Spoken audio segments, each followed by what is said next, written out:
Haemoglobin 7 ওই মুহূর্তে তাকে ট্রিটমেন্ট না দিতে পারলে, স্যালাইন ইনজেকশন না দিতে পারলে ডাক্তার বলতেছে আমরা কোনো রিস্ক নিতে পারবো না।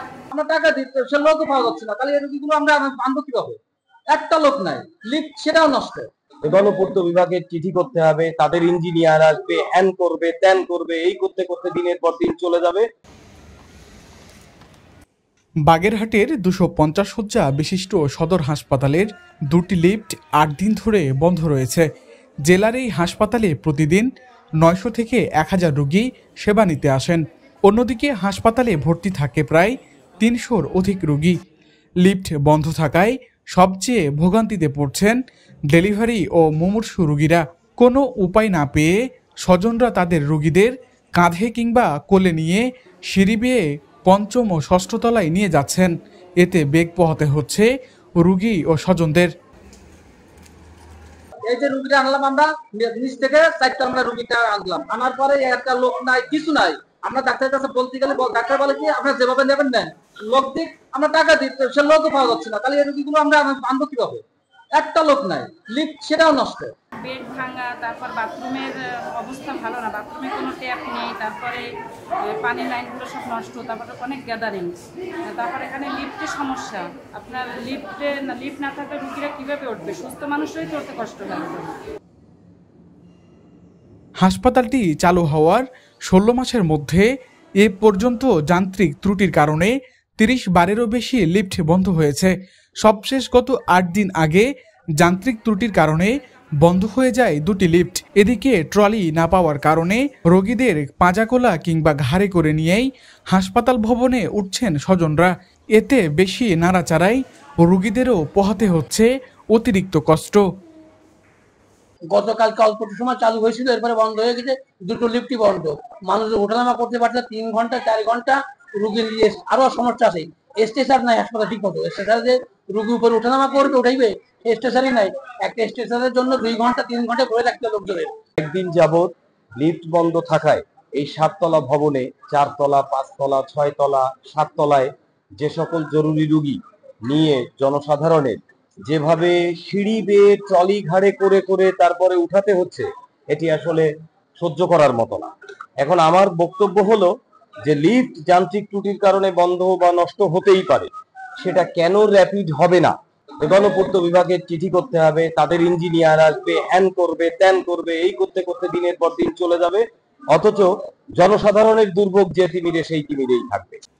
এদিকে বহুতল ভবনটি হস্তান্তরের 1 বছরের মধ্যে প্রধান ফটকের দুপাশে পানি নিষ্কাশন ও সুয়ারেজ লাইন নির্মাণ ত্রুটির কারণে বারবার ভাঙ্গা ও মেরামতের কাজ করার কারণে আরও বেশি বিপাকে পড়ছেন চিকিৎসা নিতে আসা রোগীরা।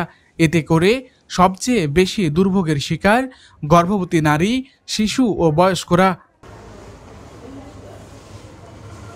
বাগেরহাটের 250 শয্যা বিশিষ্ট সদর হাসপাতালে মিজানুর রহমান নিজের বৃদ্ধ পিতাকে ডাক্তার দেখাতে নিয়ে আসলে লিফট বন্ধ থাকায় পড়েন বিপাকে।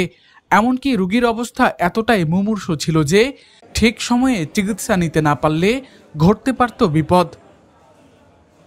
কালকে যখন আমার বাবাকে নিয়ে আসছি তখন প্রায় 11টা সাড়ে 11টা বাজে। এসে দেখি লিফট বন্ধ, প্রথমটা নষ্ট হয়ে গেছে আগের দিন, আর এটা এবার বলতেছে যে কাজ চলতেছে। আধা ঘন্টার মতো এই অবস্থা। প্রেশার হচ্ছে 60-40, হিমোগ্লোবিন 7।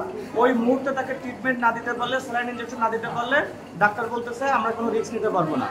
তখন একজন লোককে ডাকছে, ভাই আমার বাবাকে একটু ঘাড়ে করে তুলতে হবে। ঘাড়ে করে তোলার মতো কাউকে পাই না যে ঘাড়ে করে তারপর বাবাকে তুলবো।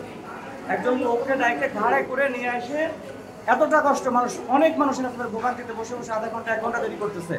এরকম একটা হসপিটাল শুধু নামেই 250 বেড, আমাদের কাজে কোনো কিচ্ছু পরিবর্তন হয়নি। বরং এর থেকে আগেরটাই আমাদের আরো ভালো ছিল। না পারে পাবলিক রাতে ছেড়ে দিকে 100 টাকা করে বেড ভাড়া দিয়ে আমাদের চিকিৎসা আমরা করে যাবো, এরকম 250 বেডের আমাদের দরকার নাই। মিজানুর রহমানের মতো একই চিত্র এখানে চিকিৎসা নিতে আসা রোগীদের। সবার অভিযোগ লিফট বন্ধ থাকায় ভোগান্তির যেন শেষ নেই। তাছাড়া 250 শয্যার জন্য যে লোকবল প্রয়োজন সেটিও নেই এই হাসপাতালে।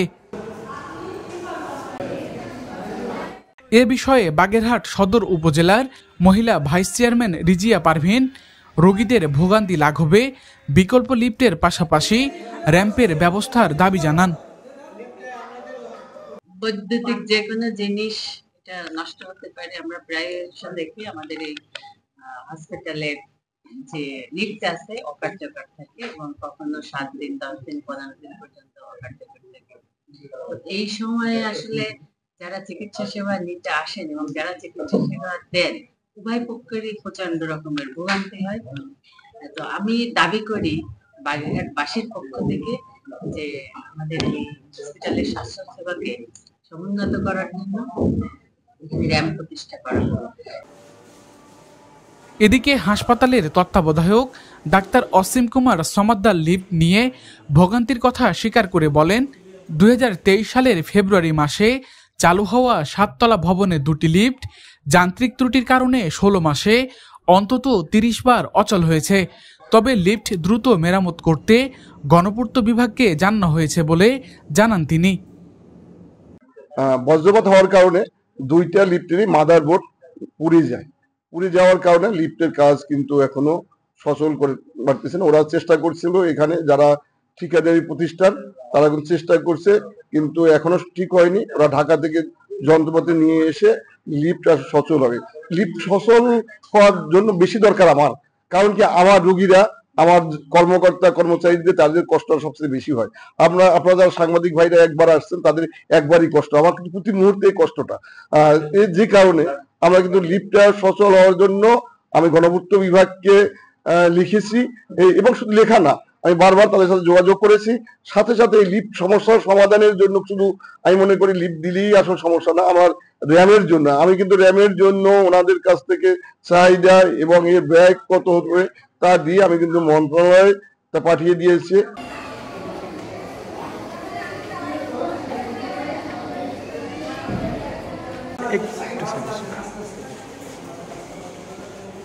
ইজমু আহমেদ, সানবিডি।